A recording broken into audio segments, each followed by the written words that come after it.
បាទសួស្តីបងប្អូនទាំងគ្នាថ្ងៃនេះដែរខ្ញុំមកបង្ហាញបងប្អូនទាំងគ្នាអំពីរបៀបនៃការបង្កើតនៅគណនី Binance ឲ្យបានត្រឹមត្រូវនិងមានសុវត្ថិភាពខ្ពស់បើបងប្អូននៅមិនទាន់មានគណនី Binance ទេ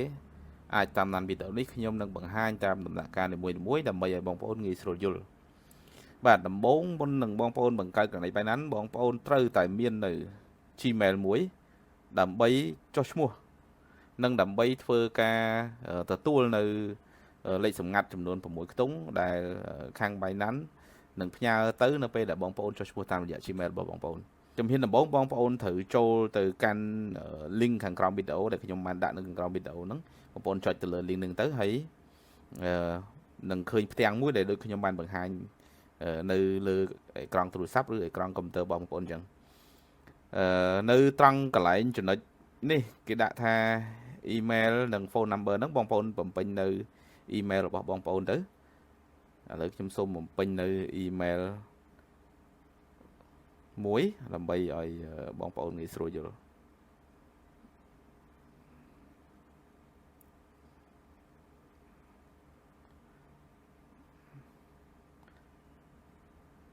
បាទបន្ទាប់មកទៀតយើងធ្វើការ tick នៅចំណុចមួយនេះចំណុចមួយខាងក្រោមនេះបើសិនជាមិនទាន់ tick បងប្អូនត្រូវ tick តែបើ tick ហើយបងប្អូនអាចធ្វើការចុចលើពាក្យ continue កន្លែងនេះបាន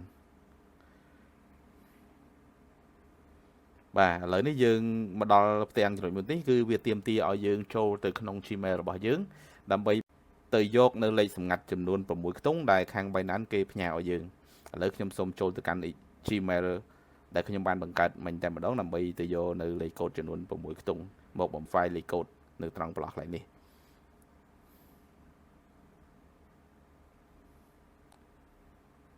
បាទនេះយើងមកដល់យើងឃើញហើយនេះខាងលើគេនេះយើងចូលទៅនេះបាទគឺត្រៃកន្លែងនេះគឺជាកន្លែងលេខសម្ងាត់ដែលយើងត្រូវយកទៅបំពេញនៅក្នុងប្រអប់សម្រាប់ verify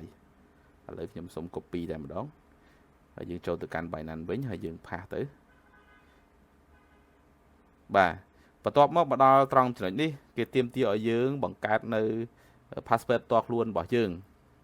សម្រាប់ password នៅក្នុងកន្លែងនេះបងប្អូនត្រូវបំពេញនៅអក្សរធំអក្សរតូច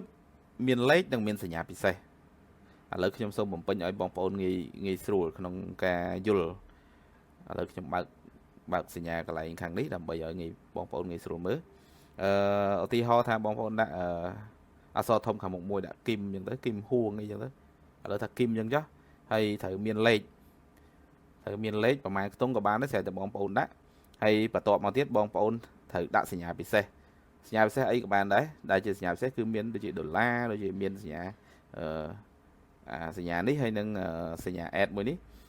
ប៉ុណ្ណឹងទៅបានហើយបងប្អូនអាចបន្ទាប់ពីវា load គ្រីសទាំង3កន្លែងនេះបងប្អូនអាចធ្វើការចុចលើពាក្យ continue នេះបានហើយឥឡូវខ្ញុំសូមចុចតែម្ដងបាទបន្ទាប់ពីយើងបំពេញនៅលក្ខខណ្ឌទាំង lain ដែលខ្ញុំបានរៀបរាប់ខាងដើមមកហ្នឹងបំពេញជោគជ័យហើយវានឹង load នៅផ្ទាំងមួយបែបនេះគឺគេរបស់យើងនឹងត្រូវបានបង្កើតរួចរាល់ហើយតាម link មួយនេះហើយយើងចុច next បន្តទៀតទៅបាទមកដល់ត្រង់ចំណុចនេះគេតម្រូវឲ្យបងប្អូនធ្វើការ verify account ប៉ុន្តែដើម្បីឲ្យមានភាពងាយស្រួលបងប្អូនអាចបិទត្រង់នឹងសិនបងប្អូនអាចចូលទៅ download នៅក្នុង Play Store ឬ App Store បាទឥឡូវដោយសារខ្ញុំប្រើប្រាស់នៅប្រព័ន្ធទូរស័ព្ទ iOS អញ្ចឹងខ្ញុំសូមចូលទៅកាន់ App Store ដើម្បីបង្ហាញបងប្អូនអរគ្នាឥឡូវខ្ញុំចូលទៅកាន់ App Store តែម្ដងបាទមកដល់ត្រង់ចំណុចនេះយើងវាយពាក្យ Binance ទៅយើង search ណានេះនៅខាងលើបាទបន្តមកទៀតទីនេះបើសិនជាបងប្អូនមិនទាន់ដែលបានធ្វើការ install ទេបងប្អូននឹងឃើញពាក្យថា install អញ្ចឹងយើងអាចចុចលើកន្លែងហ្នឹងបានឥឡូវខ្ញុំសូមចុចកន្លែងហ្នឹងតែម្ដងបាទឥឡូវយើងអាចរងចាំបន្តិចបាទឥឡូវយើងធ្វើការ download បានរួចរាល់ហើយអញ្ចឹងយើងចុចលើពាក្យ open បាទបន្តមកទៀតយើងចុចលើពាក្យ allow តបមកទៀតយើងយកពាក្យថា new I am new crypto បាទបន្តមកទៀតគឺយើងចុចពាក្យថា login ខាងក្រោមនេះបាទបន្តមកទៀតយើងបំពេញនៅ Gmail របស់យើងដែលយើងបាន register ពី ពីមុនមកហ្នឹង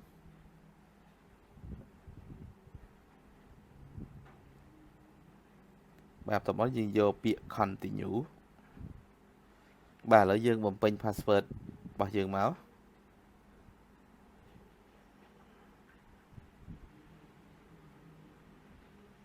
តមកទៀតយើងចុចពាក្យ continue បាទបន្តមកទៀតយើងត្រូវចូលទៅក្នុង Gmail របស់យើងដើម្បីទៅយកលេខកូដចំនួន6ខ្ទង់មកបំពេញនៅចន្លោះនៅខាងនេះឥឡូវខ្ញុំសូមចូលទៅក្នុង Gmail របស់យើងដោយឡែកមិញនេះខ្ញុំបានចុច notification នៅពេលដែលគេផ្ញើ Gmail មកប៉ុន្តែបើសិនជាបងប្អូនមិនឃើញ notification load មកដូចខ្ញុំទេបងប្អូនអាចចូលទៅកាន់ Gmail យើងវាយពាក្យ Gmail ទៅហើយយកចុចទៅលើ Gmail ហ្នឹងទៅហើយយើងវានឹងឃើញនៅខាងលើនេះវានឹងឃើញនៅខាងលើនេះបាទអញ្ចឹងខ្ញុំសូមចុចនៅកន្លែងហ្នឹងឲ្យជាប់ហើយយើង copy យកមកផាសនៅកន្លែងនេះបាទហើយបន្ទាប់មកវានឹងចូលអូតូម៉ាទិកតែម្ដងបាទមកដល់ត្រង់ចំណុចនេះគេតម្រូវឲ្យយើងធ្វើ KYC កាលណាដែលយើងមិនបានធ្វើ KYC ទេគណនី Binance របស់យើងគឺមិនពេញលេញក្នុងការប្រើប្រាស់ទេគឺបងប្អូនមិនអាចធ្វើការដកដាក់លុយឬក៏ធ្វើការទិញកាក់បាននោះទេបាទឥឡូវខ្ញុំសូមបង្ហាញតែម្ដងចំណុចខាងលើនេះបើសិនជាបងប្អូនមិនឃើញប្រទេសកម្ពុជាទេបងប្អូនត្រូវចូលទៅជ្រើសរើសយកប្រទេសកម្ពុជាខាងក្រោមនេះដូចគ្នាបន្តទៅទៀតចំណុចទាំង4នេះបងប្អូនអាចរើសមួយបានមាន ID card មានបានបើកបរមាន passport មានអត្តសញ្ញាណប័ណ្ណខាងលើនេះគឺជាអត្តសញ្ញាណប័ណ្ណបាទឥឡូវខ្ញុំសូមជ្រើសរើសយកអត្តសញ្ញាណប័ណ្ណតែម្ដងចុចលើអត្តសញ្ញាណប័ណ្ណហើយចុចពាក្យ continue ដល់ត្រង់នេះគឺវាមានពាក្យ2គឺខាងលើនេះគឺយើងថតអត្តសញ្ញាណប័ណ្ណបានន័យថានៅពេលដែលយើងបើកទៅគឺយើងថតអត្តសញ្ញាណប័ណ្ណយើងតែម្ដងប៉ុន្តែចំណុចខាងក្រោមនេះគឺសម្រាប់ upload អាហ្នឹងបានន័យថាបើសិនជាយើងថតទុកយើងថតអត្តសញ្ញាណប័ណ្ណមុខក្រោមយើងទុកហើយយើងអាចរើសយកពី upload អញ្ចឹងឥឡូវខ្ញុំសូមជ្រើសរើសយកពី upload ហើយចុច continue មកបាទមកដល់ចំណុចនេះគេតម្រូវឲ្យយើងធ្វើការ upload នៅអត្តសញ្ញាណប័ណ្ណរបស់យើងខាងលើនេះគឺជាយើងត្រូវ upload នៅអត្តសញ្ញាណប័ណ្ណផ្ទៃខាងមុខចំណែកចំណុចខាងក្រោមនេះគឺគេឲ្យយើង upload នៅអត្តសញ្ញាណប័ណ្ណផ្ទៃខាងក្រោយបាទឥឡូវខ្ញុំសូមធ្វើការឧទាហរណ៍ថាខ្ញុំដល់ upload ផ្ទៃខាងអត្តសញ្ញាណប័ណ្ណផ្ទៃខាងក្រោយណាខាងមុខណាខាងលើឥឡូវខ្ញុំសូមចុចពាក្យថា upload ហើយបន្ទាប់មកយើងយកពាក្យ allow full access ទៅនេះវានឹងលោតចូលមកកាន់បំពេញអត្តសញ្ញាណប័ណ្ណរបស់យើងឥឡូវដោយសារអត្តសញ្ញាណប័ណ្ណរបស់ខ្ញុំហ្នឹងខ្ញុំបានធ្វើការ register ឲ្យម្ដងហើយអញ្ចឹងខ្ញុំបានអាចធ្វើការ register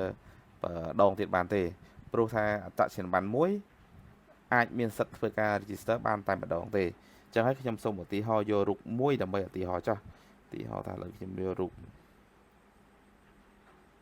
កង់ចុះបាទហើយចំណែកខាងក្រោមនេះខ្ញុំសូម upload ដែរខ្ញុំយកនេះរូបនេះចុះបាទបន្ទាប់ពីធ្វើការ upload រូបភាពបានរួចរាល់ហើយបងប្អូនទាំងអស់គ្នាត្រូវចុចទៅលើពាក្យ continue ទៀត continue បាទមកដល់ត្រង់ចំណុចនេះគឺជាទម្រង់នៃការ scan ទៅមុខរបស់យើងបាទឥឡូវយើងចុចពាក្យ continue ទៅបាទបន្តមកទៀតយើងយកពាក្យថា using this app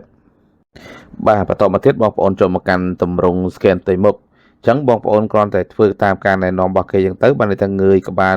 ឡើងលើចុះក្រោមហាមាត់ញញឹមអញ្ចឹងទៅហើយបន្តមកទៀតបងប្អូននឹងចូលមកកាន់ទម្រង់បែបនេះបាទទីនេះបងប្អូនត្រូវបំពេញព័ត៌មានផ្ទាល់ខ្លួនរបស់បងប្អូនណាបាទដោយសារទីនេះលោតជាភាសាខ្មែរអញ្ចឹងខ្ញុំសូមលុបចោលតែម្ដងហើយខាងលើហ្នឹងយើងត្រូវបំពេញឈ្មោះរបស់យើងហើយចំណុចទី3ខាងក្រោមនេះគឺយើងត្រូវបំពេញនៅនាមត្រកូលរបស់យើងបាទអញ្ចឹងខ្ញុំសូមបំពេញតែម្ដងបាទឥឡូវខ្ញុំបានបំពេញរួចរាល់ហើយនៅឈ្មោះនិងនាមត្រកូលហើយខាងក្រោមនេះគឺជាចំណុចបំពេញថ្ងៃខែឆ្នាំកំណើតរបស់បងប្អូនអញ្ចឹងបងប្អូនអាចបំពេញតាមប្រឡោះនីមួយៗទៅ ហើយបន្ទាប់មកទៀតខាងក្រោមនេះគឺជាការបំពេញនៅអាស័យដ្ឋានរបស់បងប្អូនប៉ុន្តែកន្លែងនេះយើងត្រូវបំពេញជាភាសាអង់គ្លេសណាមិនមែនជាភាសាខ្មែរទេសូមបញ្ជាក់តិចបាទហើយបន្តមកទៀតចំណុច postal code នេះបងប្អូនអាចបំពេញតាមនឹងបានហើយសម្រាប់ city បងប្អូនអាចដាក់ភ្នំពេញក៏បានបើសិនជាបងប្អូននៅភ្នំពេញបាទហើយបន្តមកទៀតយើងត្រូវរងចាំ15នាទីសម្រាប់ធ្វើការខាង Binance គេធ្វើការ review ណាបាទហើយបន្តមកទៀតយើងចុចពាក្យ go home page បាទហ្នឹងហើយបងប្អូនអ្នកគ្នាមុននេះបន្តិចខ្ញុំបានបង្ហាញបងប្អូនអ្នកគ្នារាល់ហើយអំពីរបៀបនៃការបង្កើតនៅ Exchange Binance ដូចជាការ register ហើយនិងការធ្វើ KYC បាទហើយខ្ញុំសូមបញ្ជាក់ប្រាប់បងប្អូនបន្តិចក្រោយពេលដែលយើងធ្វើការ register និងធ្វើការបំពេញនៅ KYC នៅក្នុង Exchange Binance រួចរាល់ហើយបងប្អូនត្រូវរងចាំ15នាទីដូច្នេះ15នាទីក្រោយបងប្អូនត្រូវចូលទៅមើលនៅក្នុង Exchange Binance ឡើងវិញដើម្បីឲ្យប្រកាសថាការដែលយើងបំពេញនៅ KYC ទាំងអស់ហ្នឹងគឺបានជោគជ័យបាទដើម្បីឲ្យដឹងថាតើយើងបំពេញបានជោគជ័យឬអត់បងប្អូនអាចចូលទៅកាន់ Exchange Binance ហើយបងប្អូនឃើញខាងឆ្វេងដៃហ្នឹងគឺមាន tray 3ហ្នឹងបងប្អូនអាចចូលទៅកាន់ tray 3ហ្នឹងទៅហើយបន្ទាប់មកបងប្អូនឃើញខាងក្រោមឈ្មោះបងប្អូនហ្នឹងគឺមានពាក្យថា verify បាទបើសិនជាបងប្អូនចូលមកត្រង់ចំណុចនេះឃើញពាក្យថា verify បានន័យថាបងប្អូនធ្វើការបំពេញនៅ KYC ហ្នឹងបានត្រឹមត្រូវហើយនឹងពេញលេញហើយបាទបន្ទាប់ពីយើងបំពេញបានត្រឹមត្រូវហើយនឹងពេញលេញហើយយើងនៅមួយចំណុចទៀតគឺការបំពេញ security ឲ្យវាកាន់តែមានភាពរឹងមាំបាទដើម្បីយើងធ្វើការបំពេញនៅ security នៅក្នុង Exchange Binance ឲ្យមានសុវត្ថិភាពកាន់តែខ្ពស់នោះបងប្អូនអាចចូលទៅកាន់ឃើញសញ្ញាព្រួញខាងស្ដាំដៃមួយហ្នឹងបងប្អូនអាចចូលទៅនេះចំណុចមួយនេះបាទចុចចូលទៅបាទហើយបន្តមកទៀតបងប្អូនឃើញពាក្យថា security នេះបាទត្រង់ចំណុច security បងប្អូនចុចត្រង់ចំណុច security ហ្នឹងមកបាទនេះគឺជាកន្លែងដែលយើងត្រូវបំពេញ security ឲ្យបានកាន់តែរឹងមាំនៅក្នុង Exchange Binance របស់យើងបាទមានចំនួន4ចំណុចនេះអានេះខ្ញុំគ្រាន់តែឲ្យចូលមើលទូសិនទេព្រោះដោយសារវីដេអូរបស់យើងក៏វែងដែរខ្ញុំគិតថាបងប្អូនទាំងនេះក៏មានការធុញទ្រាន់ក្នុងការមើលវីដេអូវែងដែរអញ្ចឹងហើយខ្ញុំសូមបង្ហាញវីដេអូនៃការបង្កើតនៅ security នៅក្នុង Exchange Binance ហ្នឹងនៅវីដេអូខាងក្រោយទៀតបាទអរគុណសម្រាប់ការតាមដាននៅវីដេអូរបស់យើងតាំងពីដើមរហូតដល់ចប់បាទអរគុណច្រើន